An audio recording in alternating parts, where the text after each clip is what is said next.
नमस्कार साथियों, कैसे हैं आप। आज हम लेकर आए हैं कक्षा 10वीं के गणित का प्रश्नवाली 1.2 का हल।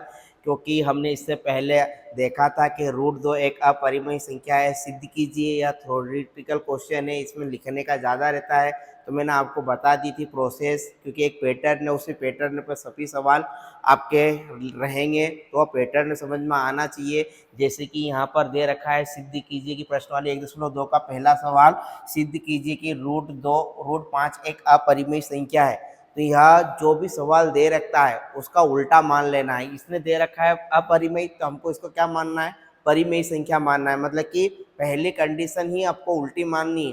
हम लिखेंगे माना कि √5 एक क्या है, परिमेय संख्या है। अब परिमेय संख्या होती है तो परिमेय संख्या किसके रूप में होती है, p/q के रूप में। तो हम यहाँ लिखेंगे तब यह a/b किसके रूप में हो जाएगा, p/q के रूप में, परिमेय संख्या के रूप में हो जाएगा। तो a/b किसके रूप में आ जाएगा, √5 का आ जाएगा। और मैंने बताया था कि यह सहभाज्य संख्या मानना है। सहभाज्य संख्या क्या होती है, ऐसी संख्या जो एक के अलावा किसी संख्या से विभाजित नहीं होती। हाईएस्ट कॉमन फैक्टर उसमें एक होता है, ऐसी अब उभयनिष्ठ संख्या एक होती है, उसे हम सहभाज्य संख्या बताएंगे। अब सहभाज्य संख्या बता देने के बाद हम बारी बारी से क्या करेंगे, a/b को a को भी किसी संख्या से डिवाइड करके बताएंगे और फिर b से किसी संख्या को डिवाइड करके बताएंगे।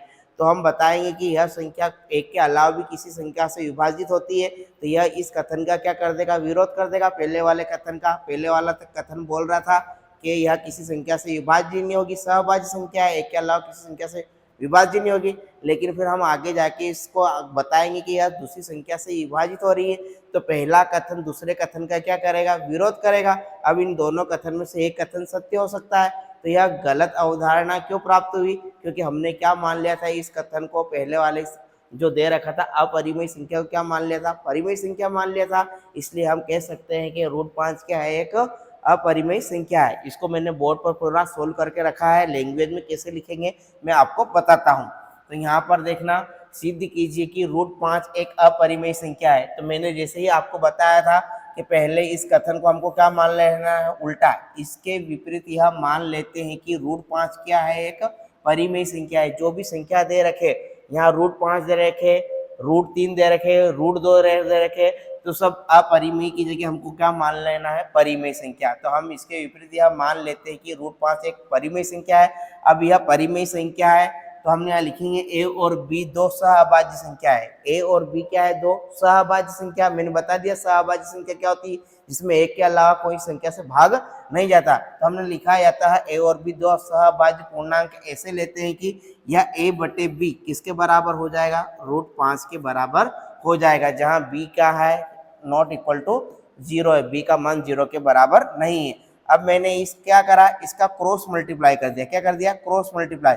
इस b का √5 में करा तो b √5 और एक का a में करा तो कितना आ गया, a। अब मैं इन दोनों पक्षों का क्या कर लूंगा, वर्ग कर लूंगा। क्या कर लूंगा, दोनों पक्षों का वर्ग। तो जब वर्ग करूंगा तो 5 पे से रूट हट जाएगा, इसके से रूट कट जाएगा और b का वर्ग करेंगे कितना आ जाएगा, b² बराबर में कौन आ जाएगा, a², दोनों पक्षों का वर्ग करने पर। अब यहाँ पर आपको मैंने एक प्रमेय बताई थी, अंक गणित की आधारभूत प्रमेय अभाज्य गुणनखंड की, कि यदि कोई संख्या a² किसी संख्या से विभाजित होती है तो उसका वर्गमूल भी उसी संख्या से क्या होगा, विभाजित होगा। जैसे कि 16 यदि 4 से विभाजित हो रही है तो 16 का वर्गमूल क्या है, 4। तो 4 भी किससे डिवाइड होगा, 4 से होगा। जैसे कि यहाँ मान लेते हैं अपन 25 5 से विभाजित हो रहा है तो 25 किसका वर्गमूल है, 5 का। तो यह 5 भी किससे डिवाइड होगा, 5 से होगा। मतलब कि किसी संख्या का वर्ग किसी संख्या से विभाजित हो रहा है तो उसका वर्गमूल भी उसी संख्या से क्या होगा, विभाजित। तो मैंने यहाँ लिखा a² 5 से विभाज्य, अर्थात a 5 से क्या होगा, विभाज्य होगा। अब मैंने a को बता दिया, अंश को बता दिया कि यह 5 से विभाजित हो रहा है। अब मैं हर को किससे डिवाइड करके बताऊंगा, 5 से डिवाइड करके बताऊंगा। तो मैंने जहां a बराबर, यहां से मैंने क्या ले लिया, a बराबर 5c मान लिया, इसकी जगह क्या मान लिया, 5c। अब मैंने यहाँ लिखा a बराबर 5c ले सकते हैं, जहाँ c एक अलग, अभी a और b पूर्णांक था, अब c लिया तो c एक पूर्णांक बन गया। अब मैंने यहाँ a बराबर 5c कहाँ रख दिया, इस वाली इक्वेशन में रख दिया, यहाँ पर इस वाली इक्वेशन में रख दिया। ठीक, 5b² बराबर कितना था, a²। तो मैंने a बराबर कितना माना, 5c। तो ए की जगह कितना लिख दिया 5c। ये 5b² ऐसा का ऐसा 5c का होल स्क्वायर हो जाएगा। अब देखना इधर 5b², 5 का वर्ग करेंगे तो 25 बन जाएगा, ठीक, और c का वर्ग करेंगे कितना हो जाएगा c का वर्ग।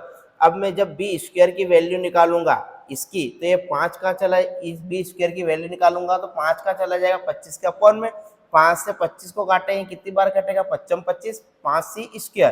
अब b² बराबर कितना हो जाएगा 5c²। इस 5 से मैंने 25 को काट दिया c²। अब हम यहाँ देखते हैं कि b² किससे डिवाइड होगा, जब मैं c² की वैल्यू निकालूंगा मान लो, तो ये b² अपॉन कितना हो जाएगा 5, यहाँ से c की वैल्यू निकालूंगा c² की तो 5 का चला जाएगा b के अपॉन में, तो c² बराबर कितना हो जाएगा b² 5। तो यहाँ b² 5 से विभाज्य, अर्थात b किससे विभाजित होगा 5 से विभाजित होगा। जो हमने लिखा था a² 5 से विभाज्य, इसी प्रकार उस प्रमेय से लिखा b² 5 से विभाज्य, अर्थात b किससे होगा 5 से विभाज्य होगा। अब यहाँ इसलिए a और b, यहाँ देखेंगे इसलिए a और b कम से कम एक उभयनिष्ठ गुणनफल कौन है 5 है। पहले हमने सहअभाज्य संख्या मानी थी जिसमें उभयनिष्ठ गुणनफल कौन था 1, लेकिन अब यहाँ पर आते आते क्वेश्चन को सोल्व करते करते हमने बता दिया कि a और b एक ऐसी संख्या है जो इसमें उभयनिष्ठ गुणनखंड क्या है 5 है, लेकिन यह इस तथ्य से विरोधाभासी है कि a और b दो सहअभाज्य पूर्णांक है। हमने पहले कथन माना था कि सहअभाज्य संख्या है, लेकिन यह इस कथन का क्या कर रहा है विरोध, क्योंकि हमने 5 से विभाजित करके बता दिया। लेकिन यह इस कथन से विरोधाभासी है कि a और b दो सहअभाज्य पूर्णांक है, अतः यह विरोधाभास त्रुटिपूर्ण कल्पना है। यह विरोधाभास क्यों प्राप्त हुआ, क्योंकि हमने कल्पना क्या कर ली थी त्रुटिपूर्ण कल्पना कर ली थी। फर्स्ट वाले में जब हमने लिखा था तो इसको अपरिमेय को क्या लिख दिया था परिमेय, तो यह लिखेंगे यह विरोधाभास त्रुटिपूर्ण कल्पना के कारण हुआ। फिर आगे हम लिख सकते हैं कहता है इससे निष्कर्ष निकलता है कि √5 क्या है एक अपरिमेय संख्या है। इस तरह से हमने सिद्ध करा कि √5 क्या है एक अपरिमेय संख्या है। इसी तरह हम √3 को भी कर सकते हैं कि √3 क्या है अपरिमेय संख्या है। इसी वाले क्वेश्चन में जहां पर भी 5 आ रहा वहां आपको क्या लिख देना है √3 लिख देना है, जैसे कि मैं आपको करके बताता हूँ, ठीक, यही फॉर्मेट रहेगा, केवल थोड़ा सा चेंज हो जाएगा, जहाँ 5 आ रहा वहां 3 आ जाएगा। जैसे कि यहाँ √5 है तो इस √5 की जगह मैं क्या लिख दूंगा √3 लिख दूंगा। क्या लिख दूंगा √3। ये वाला क्वेश्चन मैं चेंज कर देता हूँ कि √5 की जगह अब आपको क्या बदलना देना है √3, क्या बना देना है √3।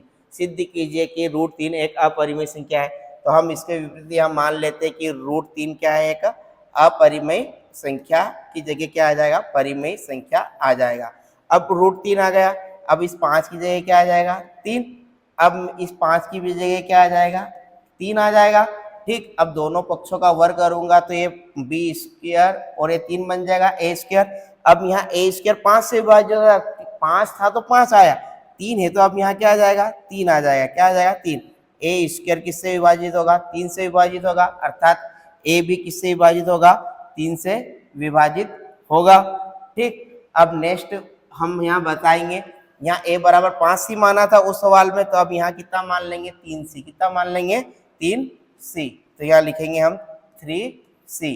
अब ले सकते हैं जहाँ c क्या है पूर्णांक, तो अब जहां पर भी 5 आ रहा वहां आपको 3 रिप्लेस कर देना, जहां पर भी 5 आ रहा वहां कितना रिप्लेस कर दोगे 3, तो ये हो जाएगा 3b² और ये हो जाएगा 3c²।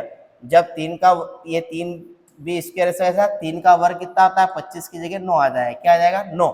अब यहाँ से आप 3 से 9 को डिवाइड करेंगे तो ये कितना हो जाएगा 9/3, 3 से 9 को करेंगे तो 3c² कितना आ जाएगा 3c²। जब c² की वैल्यू निकालोगे तो b² अपॉन कितना आ जाएगा 3, यहाँ 3 आ जाएगा। तो हम यहाँ लिखेंगे b² किससे विभाजित होता है 3 से विभाजित होता है, अर्थात b किससे विभाजित होगा 3 से विभाजित होगा। इसलिए a और b में कम से कम उभयनिष्ठ गुणन 5 की जगह क्या आ जाएगा आपका 3 आ जाएगा। मतलब कि आपको एक क्वेश्चन याद है तो आपको सभी फॉर्मेट क्या है याद है। तो सबसे पहले आपको जो संख्या दे रखी है उसको क्या मानना है परिमेय मानना है, फिर आपको लिखना है कि a और b क्या है एक सहअभाज्य संख्या है जिसमें एक के अलावा कोई सी भी संख्या क्या है उभयनिष्ठ नहीं है। फिर आपको एक जो है दोनों पक्षों का क्या कर लेना है वर्ग कर लेना है, वर्ग करोगे तो रूट हट जाएगा, और जब फिर आप वैल्यू निकालोगे तो ए स्क्वायर को आप उस संख्या से डिवाइड करके बता दोगे। तो यदि ए स्क्वायर उस संख्या से डिवाइड है तो ए भी क्या होगा, डिवाइड होगा। अब फिर आपको अगली स्टेप में बी को बताना पड़ेगा।